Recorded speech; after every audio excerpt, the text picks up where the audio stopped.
हमारे चैनल में आप सभी का बहुत बहुत स्वागत है। आज हम लोग फिर से एक अलग सेट को डिस्कशन करते हैं, सारे प्रश्नों को देखते हैं। हमारा जो पहला प्रश्न है, वायसराय के कार्यकारी परिषद में शामिल होने वाला प्रथम भारतीय कौन थे? सत्येंद्र प्रसाद सिन्हा। यानी कि वायसराय के कार्यकारी परिषद में शामिल होने वाले पहले भारतीय व्यक्ति कौन थे? तो सत्येंद्र प्रसाद सिन्हा थे। उसके बाद सत्येंद्र प्रसाद सिन्हा को विधि सदस्य बनाया गया था। क्या बनाया गया था? सत्येंद्र प्रसाद सिन्हा को विधि सदस्य बनाया गया था। तो क्या हो गया? फिर से एक बार, वायसराय के कार्यकारी परिषद में पहला भारतीय कौन थे? तो सत्येंद्र प्रसाद सिन्हा। और सत्येंद्र प्रसाद सिन्हा को ही विधि सदस्य बनाया गया था। भारतीय परिषद एक्ट 1919 के द्वारा, भारतीय परिषद एक्ट 1909 के द्वारा प्रथम बार एक भारतीय को गवर्नर जनरल के कार्यकारिणी परिषद के सदस्य बनाए गए। ठीक है, तो 1909 में किसको बनाया गया? सत्येंद्र प्रसाद सिन्हा को। वायसराय पद पर महारानी के प्रतिनिधित्व के रूप में भारत शासन एक्ट 1858 के द्वारा स्थापित किया गया। ठीक है, यहाँ पर क्या हो, वायसराय का जो पद था महारानी के प्रतिनिधित्व के रूप में भारत शासन एक्ट 1858 के द्वारा स्थापित किया गया था। वायसराय का पद। गवर्नर जनरल की कार्यकारिणी परिषद का गठन 1773 ईस्वी के रेगुलेटिंग एक्ट के द्वारा हुआ था।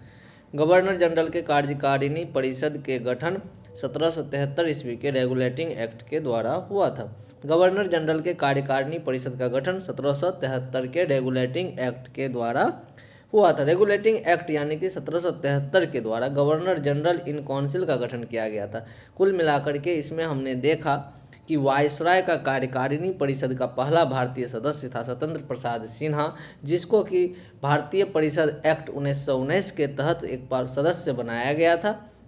उसके बाद जो है वायसराय का पद महारानी के प्रतिनिधित्व के रूप में भारत शासन अधिनियम यानी भारत शासन एक्ट 1858 के तहत स्थापित किया गया था। गवर्नर जनरल के कार्यकारिणी परिषद का जो गठन है यह किया गया था 1773 ईस्वी में। यानी ये जो कार्यकारिणी परिषद का गठन किया गया था जिसमें कि ये सदस्य बने कौन? सत्येंद्र प्रसाद सिन्हा।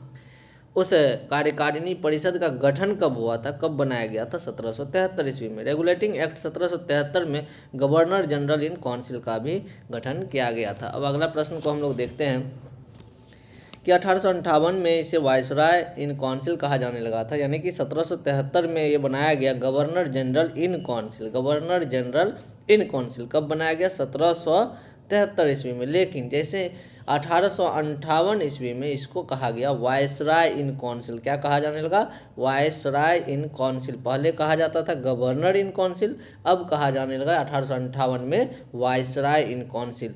शंकरन नायर ने जालियांवाला बाग के विरुद्ध में वायसराय इन काउंसिल के पद से त्यागपत्र दे दिया था। शंकरन नायर ने जालियांवाला बाग के विरुद्ध जो घटना हुआ था तो वायसराय इन काउंसिल के पद से त्यागपत्र दे दिया था। गवर्नर जनरल के कार्यकारिणी परिषद में प्रथम बार 4 सदस्य थे, फिलिप फ्रांसिस, मॉनसन, क्लैबरिंग एंड वारवेल। फिर से गवर्नर जनरल के कार्यकारिणी परिषद का गठन 1773 ईस्वी के रेगुलेटिंग एक्ट में के द्वारा किया गया था। ठीक है, उस समय में इसको कहा जाता था गवर्नर इन काउंसिल। उसके बाद 1858 में इसका नाम बदल गया viceroy in council. Sankaran Nair ने जालियांवाला बाग के विरुद्ध में वायसराय इन काउंसिल के पद से त्यागपत्र दे दिया। गवर्नर जनरल के कार्यकारिणी परिषद में प्रथम बार 4 सदस्य थे, फिलिप फ्रांसिस, मॉनसन, क्लैबरिंग और बॉरवेल। अब अगला प्रश्न को देखते हैं। 1857 के विद्रोह, जिसे भारत के प्रथम स्वतंत्रता संग्राम के रूप में भी जाना जाता है, के बाद भारत के अंतिम मुगल सम्राट बहादुर शाह जफर को निर्वासित करके बर्मा भेज दिया गया था। कुल मिलाकर के यह समझ में आया कि 1857 का जो विद्रोह हुआ था, जिसको हम लोग प्रथम स्वतंत्रता संग्राम के नाम से जानते हैं, उसके बाद जो है उस समय में अंतिम मुगल सम्राट कौन था? बहादुर शाह जफर, जिसको कि पकड़ के यानी निर्वासित करके एक जगह से दूसरे जगह यानी कि बर्मा भेज दिया गया था। बहादुर शाह जफर अंतिम मुगल सम्राट थे, तो ये भी याद रखना है कि अंतिम मुगल सम्राट कौन थे? तो बहादुर शाह जफर। 1857 ईस्वी में इसका दरबार क्रांति का प्रमुख केंद्र था। 1857 ईस्वी में इसका दरबार क्रांति का केंद्र था। 11 मई 1857 को मेरठ के क्रांतिकारियों ने बहादुर शाह जफर को क्रांति का नेतृत्व सौंपा था। दिल्ली में विद्रोह की शुरुआत हो गई थी। 20 सितंबर 1857 को बहादुर शाह जफर ने अंग्रेज लेफ्टिनेंट WSR हडसन के समक्ष समर्पण कर दिया था। उन्हें रंगून वर्मा भेज दिया गया। इसकी मृत्यु 1862 में हो गई थी। इस प्रश्न में बहादुर शाह जफर के बारे में बताया गया है। फिर से एक बार रिवाइज कर लेते हैं। 1857 में हुआ था प्रथम स्वतंत्रता संग्राम, इतना तो पता हो गया। 1857 में प्रथम स्वतंत्रता संग्राम हुआ था। उस समय में भारत का सबसे अंतिम मुगल सम्राट जो था वह था बहादुर शाह जफर, जिसको कि निर्वासित करके अंग्रेजों ने वर्मा भेज दिया था। बहादुर शाह जफर अंतिम मुगल सम्राट था। 1857 में इसका दरबार क्रांति का प्रमुख केंद्र था, यानी कि इसी मुगल यानी कि क्रांति में 1857 की क्रांति में बहादुर शाह जफर का बहुत बड़ा योगदान था, क्योंकि इसका जो सभा था राज्यसभा या वह क्रांति का मुख्य केंद्र था। 11 मई 1857 को मेरठ के क्रांतिकारियों ने बहादुर शाह जफर को क्रांति का नेतृत्व सौंपा। यानी जितने भी क्रांतिकारी थे बहादुर शाह जफर को जो है एक तरह से यह कहा कि आप भी हमारे साथ आइए, आप इसका नेतृत्व कीजिए। तो 20 सितंबर 1857 को बहादुर शाह जफर ने अंग्रेज लेफ्टिनेंट WSR हडसन के समक्ष क्या किया, आत्मसमर्पण कर दिया, यानी हार मान ली। और उसे रंगून वर्मा, रंगून एक गाना भी सुने होंगे, रंगून वाला, वर्मा, रंगून और वर्मा, यानी कि उनको पकड़ करके रंगून या वर्मा भेज दिया गया। मृत्यु उनकी हो गई 1862 ईस्वी में। अगला जो हमारा प्रश्न है दादा भाई निरोजी के बारे में। दादा भाई निरोजी 1886 ईस्वी, 1893 ईस्वी, 1906 ईस्वी कांग्रेस के अध्यक्ष बनाए गए थे। यानी कि दादा भाई निरोजी भारतीय राष्ट्रीय कांग्रेस के अध्यक्ष बने थे 3 बार। दादा भाई निरोजी भारतीय राष्ट्रीय कांग्रेस के अध्यक्ष बने थे कितने बार, तो 3 बार बने थे। कब कब, 1886 में, 1893 में, 1906 में। 1886 में, 1893 में, 1906 में, 1886, 1893, 1906 कांग्रेस के अध्यक्ष बनाए गए थे। 1886 ईस्वी में कांग्रेस का अधिवेशन कलकत्ता में हुआ था। 1893 ईस्वी का कांग्रेस अधिवेशन लाहौर में हुआ था। 1906 ईस्वी में कांग्रेस अधिवेशन कलकत्ता में हुआ था। यानी 1886 का अधिवेशन कहाँ हुआ था, कलकत्ता। 1893 का अधिवेशन लाहौर, 1906 का अधिवेशन कलकत्ता में हुआ था। कलकत्ता कांग्रेस अधिवेशन 1906 में स्वराज का प्रस्ताव पारित किया गया था। कलकत्ता अधिवेशन यानी 1906 में जो हुआ था उसमें जो है स्वराज का प्रस्ताव पारित किया था। और उस समय में दादा भाई नेरोजी ही कौन थे, कांग्रेस के अध्यक्ष थे। दादा भाई नेरोजी कांग्रेस का अध्यक्ष बनने वाले प्रथम पारसी थे, यानी कि दादा भाई नेरोजी पारसी धर्म के थे। कांग्रेस के अध्यक्ष बनने वाले प्रथम मुस्लिम बदरुद्दीन तैयब जी थे। पहले मुस्लिम कौन थे, बदरुद्दीन तैयब जी। पहले मुस्लिम कांग्रेस अध्यक्ष बनने वाले प्रथम मुस्लिम कौन थे, बदरुद्दीन तैयब जी। कांग्रेस के अध्यक्ष बनने वाले प्रथम अंग्रेज कौन थे, जॉर्ज यूले। जॉर्ज यूले प्रथम अंग्रेज कौन थे, जॉर्ज यूले। फिर से एक बार, दादा भाई नेरोजी 3 बार बने भारतीय राष्ट्रीय कांग्रेस के अध्यक्ष। एक बने 1886 ईस्वी में, दूसरा बने 1893 ईस्वी में, तीसरी बार बने 1906 ईस्वी में। कांग्रेस के अध्यक्ष बनाए गए थे कौन, दादा भाई नेरोजी। 1886 ईस्वी में कलकत्ता में अधिवेशन हुआ था, 1893 ईस्वी में लाहौर में हुआ और 1906 ईस्वी में कलकत्ता में पुनः हुआ था। कलकत्ता अधिवेशन में ही जो कि 1906 में हुआ था, उस समय में स्वराज का प्रस्ताव दिया गया था। दादा भाई निरोजी कांग्रेस के अध्यक्ष बने थे और वह पहले पारसी थे। कौन थे, प्रथम पारसी थे। कांग्रेस के अध्यक्ष बनने वाले प्रथम मुस्लिम थे बदरुद्दीन तैयब जी। कांग्रेस के अध्यक्ष बनने वाले प्रथम अंग्रेज कौन थे, तो जॉर्ज यूले। प्रथम अंग्रेज कौन थे जो भारतीय राष्ट्रीय कांग्रेस के अध्यक्ष बने थे, वह थे जॉर्ज यूले। अब अगला हमारा जो प्रश्न है उसमें दिया गया है 1924-1925 में सुभाष चंद्र बोस को 3 वर्ष के निर्वासन की सजा दे करके वर्मा भेज दिया गया था। 1924-25 में सुभाष चंद्र बोस को 3 वर्ष के निर्वासन यानी सजा दी गई थी और उसको वर्मा यानी कि रंगून भेज दिया गया था। सुभाष चंद्र बोस का जन्म 23 जनवरी 1897 को कटक में हुआ था। कटक उड़ीसा में है। 23 जनवरी को प्रत्येक साल हम लोग मनाते हैं उनका जन्मदिवस, नेताजी का। ठीक है, आगे है वर्ष 1920 ईस्वी में सुभाष चंद्र बोस ने ICS परीक्षा उत्तीर्ण की थी। 1920 ईस्वी में वह कौन सी परीक्षा उत्तीर्ण की थी, ICS परीक्षा। 1938 ईस्वी में हरिपुरा गुजरात कांग्रेस अधिवेशन में सुभाष चंद्र बोस ने कांग्रेस का अध्यक्ष बने। यानी कि 1938 ईस्वी में जो कि हरिपुरा में हुआ था अधिवेशन, कांग्रेस अधिवेशन में सुभाष चंद्र बोस अध्यक्ष बने गए। 1939 में त्रिपुरी कांग्रेस अधिवेशन में सुभाष चंद्र बोस ने गांधी जी समर्थित उम्मीदवार पट्टाभी सीतारमैया को पराजित करके कांग्रेस अध्यक्ष पद का चुनाव जीत लिया था। 39 में भी उन्होंने चुनाव जीत लिया। अप्रैल 1939 में सुभाष चंद्र बोस ने कांग्रेस के अध्यक्ष पद से त्याग पत्र दे दिया था। चूँकि इससे स्पष्ट हो गया, चूँकि 1938 ईस्वी में वह भारतीय राष्ट्रीय कांग्रेस के अध्यक्ष बने थे। उस समय में गुजरात में अधिवेशन हुआ था, हरिपुरा में, और 39 में जब चुनाव हुआ था तो एक तरफ गांधी जी के उम्मीदवार थे, एक तरफ ये थे, और तब पर भी गांधी जी के जो उम्मीदवार थे पट्टाभी सीतारमैया, वो हार गए और सुभाष चंद्र बोस जीत गए। लेकिन बनने के बाद इन्होंने अपने पद से त्याग दे दिया था, त्याग पत्र दे दिया था। अब अगला जो प्रश्न है हमारा वह है, महात्मा गांधी ने गोपाल कृष्ण गोखले को अपना राजनीतिक गुरु कहा था। महात्मा गांधी ने किसको राजनीतिक गुरु कहा था? गोपाल कृष्ण गोखले को अपना राजनीतिक गुरु कहा था। गोपाल कृष्ण गोखले सच्चे उदारवादी थे। गोपाल कृष्ण गोखले सच्चे उदारवादी थे।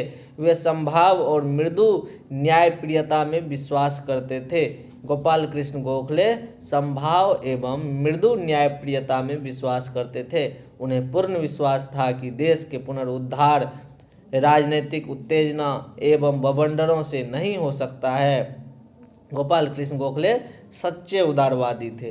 वे सद्भाव एवं मृदु न्यायप्रियता में विश्वास करते थे। उन्हें पूर्ण विश्वास था कि देश का पुनरुद्धार राजनीतिक उत्तेजना एवं बवंडरों से नहीं हो सकता है। वह साधन एवं साध्य दोनों की पवित्रता में विश्वास करते थे।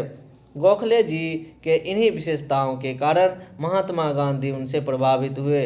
उन्होंने उन्हें अपना राजनीतिक गुरु माना। गोपाल कृष्ण गोखले ने ही गांधी जी को दक्षिण अफ्रीका से भारतीय राष्ट्रीय कांग्रेस में शामिल होने के लिए भारत बुलाया था।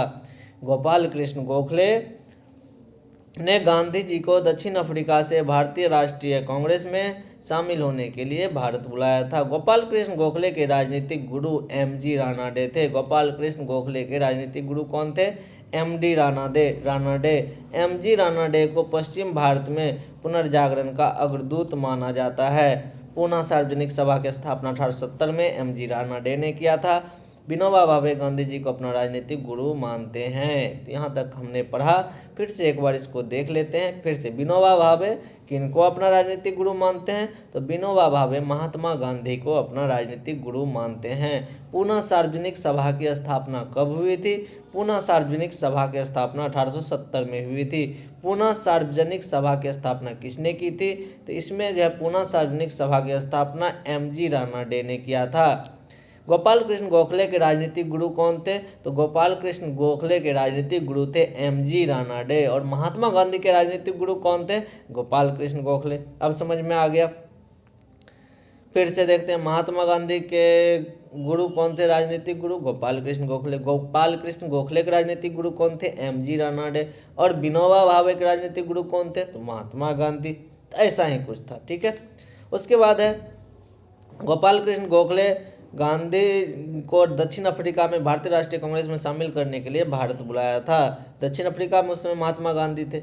तो इस तरह की बातें हैं। अगला प्रश्न जो हमारा है उनको हम लोग क्लियर करते हैं। अब है कि माउंट आबू जो एक पर्वतीय स्थल है। माउंट आबू क्या है? एक पर्वतीय स्थल है। माउंट आबू एक पर्वतीय स्थल है। अरावली पर्वत श्रृंखला पर स्थित है। यह कहाँ स्थित है? अरावली पर्वत श्रृंखला पर। अरावली पहाड़ियों की सर्वोच्च चोटी माउंट आबू पर स्थित गुरु शिखर है, जिसकी ऊंचाई है 1722 मीटर। अरावली भारत की प्राचीनतम पर्वत है। अरावली क्या है? भारत की प्राचीनतम पर्वत है। शिवालिक भारत की नवीनतम पर्वत है। अरावली सबसे पुराना पर्वत है। शिवालिक भारत की सबसे नवीनतम पर्वत है। हिमालय वलित पर्वत है जो नया पर्वत है, नवीन पर्वत है। एंडीज विश्व की सबसे लंबी पर्वतमाला श्रृंखला है। अब आते हैं और कुछ प्रश्न पे, यानी ये हमारा ज्योग्राफी से हो गया। जिब्राल्टर जल डमरू। जिब्राल्टर जल डमरू किसके किसके बीच है? अटलांटिक महासागर और भूमध्य महासागर के बीच। जिब्राल्टर जल डमरू यूरोप, स्पेन, अफ्रीका, मोरक्को को अलग करता है। कहने का मतलब जिब्राल्टर जल डमरू जो है यह क्या है? यूरोप को और अफ्रीका को अलग करता है। और यानी कि बाउंड्री किसका होता है? Spain and Morocco. बेरिंग जल डमरू आर्कटिक और बेरिंग सागर को जोड़ती है। बेरिंग जल डमरू मध्य किसको जोड़ती है? आर्कटिक और बेरिंग सागर को। बेरिंग सागर को भी इसमें समझ में आ गया। डोवर जल डमरू किसको जोड़ती है? तो उत्तरी सागर और अटलांटिक को जोड़ती है। पाक जल डमरू किसको जोड़ती है? बंगाल की खाड़ी और मन्नार की खाड़ी को। मलक्का जल संधि किसको जोड़ती है? अंडमान सागर को, दक्षिणी चीन सागर को। स्वेज नहर किसको जोड़ती है? तो लाल सागर को, भूमध्य सागर को। फिर से एक बार याद कर लेते हैं इसको। स्वेज नहर लाल सागर और भूमध्य सागर को जोड़ती है। मलक्का जल संधि अंडमान सागर और दक्षिणी चीन सागर को जोड़ती है। पाक जल डमरू बंगाल की खाड़ी और मन्नार की खाड़ी को जोड़ती है। डोवर जल डमरू उत्तरी सागर और अटलांटिक सागर को जोड़ती है। बेरिंग जल डमरू आर्कटिक और बेरिंग सागर को जोड़ती है। जिब्राल्टर जल डमरू यूरोप और अफ्रीका यानी कि यूरोप में स्पेन और अफ्रीका में मोरक्को को जोड़ती है। जिब्राल्टर जल डमरू अटलांटिक महासागर और भूमध्य सागर को जोड़ती है। अब है कि भारत का सबसे बड़ा सौर शक्ति संयंत्र बादला है। कौन सा है? भादला। भादला भारत का सबसे बड़ा सौर शक्ति संयंत्र कौन सा है? तो यह है भादला। सौर शक्ति संयंत्र का मतलब जहाँ सबसे ज़्यादा सोलर प्लेट लगा करके जो है वहाँ से विद्युत उत्पन्न करते हैं, बिजली उत्पन्न करते हैं। तो ये है कहाँ पर? भादला में। यह कहाँ पर स्थित है? तो राजस्थान में। इसका स्थापना जो हुआ था कितनी क्षमता के लिए? तो 2245 मेगावाट के लिए। यह जो भादला सोलर सिस्टम है, भादला सौर संयंत्र है, इसमें जो है कितनी क्षमता का उत्पादन होगा? 2245। सौर ऊर्जा को भारत सरकार अधिक महत्व दे रही है। सौर ऊर्जा स्वच्छ ऊर्जा का अच्छा स्रोत है। सौर ऊर्जा स्वच्छ ऊर्जा का अच्छा स्रोत है, इसमें पॉल्यूशन नहीं होता है। सौर ऊर्जा के लिए सोलर प्लेट में सिलिकॉन का उपयोग होता है। सोलर प्लेट में मुख्य रूप से कौन से धातु का उपयोग होता है? सिलिकॉन का उपयोग होता है। अंतर्राष्ट्रीय सौर ऊर्जा का मुख्यालय कहाँ पर है? अंतर्राष्ट्रीय सौर ऊर्जा का मुख्यालय गुरुग्राम में है। अंतर्राष्ट्रीय सौर ऊर्जा का मुख्यालय कहाँ पर है? गुरुग्राम, हरियाणा। अगला प्रश्न है हमारा, टिहरी बांध भागीरथी नदी पर बना हुआ है। टिहरी बांध किस नदी पर बना हुआ है? भागीरथी बांध पर बना हुआ है। टिहरी बांध उत्तराखंड में स्थित है। टिहरी बांध किस राज्य में स्थित है? उत्तराखंड में स्थित है। टिहरी बांध भारत की सबसे ऊंची बांध है, जिसकी ऊंचाई है 261 मीटर। टिहरी बांध की ऊंचाई कितनी है? 261 मीटर। टिहरी बांध का भारी विरोध पर्यावरण और विस्थापन के पुनर्वास के कारण हुआ था। नर्मदा बचाओ आंदोलन का नेतृत्व मेधा पाटेकर ने की थी। नर्मदा बचाओ आंदोलन का नेतृत्व मेधा पाटेकर ने की थी। गंगा भारत में बहने वाली सबसे लंबी नदी है। गंगा जो है भारत में बहने वाली सबसे लंबी नदी है। गंगा भारत में बहने वाली सबसे लंबी नदी है। गंगा भारत में बहने वाली सबसे लंबी नदी है।